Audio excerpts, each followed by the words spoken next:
Hi, it's time to practice our sight words. You're going to go to the Nearpod Student Pace Daily Routine Sight Word Practice. Click on it.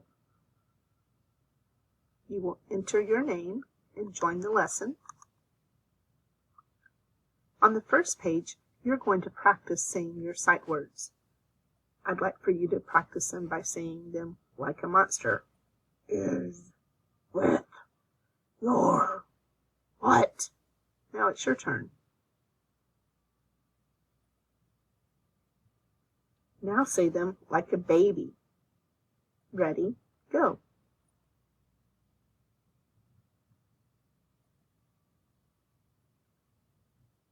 The last time, I'd like you to say them like a grandmother.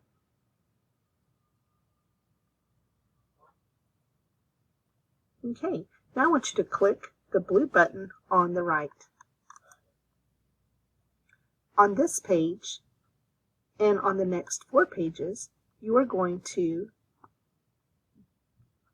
write the sight word in the line with the pen from the scrambled letters. After you've written the words, use the pen down at the bottom to write the sight word in the blank, and then practice writing your sentence. Practice saying your sentence. When you're finished with that page, you're going to touch the blue button on the right and proceed. Have fun!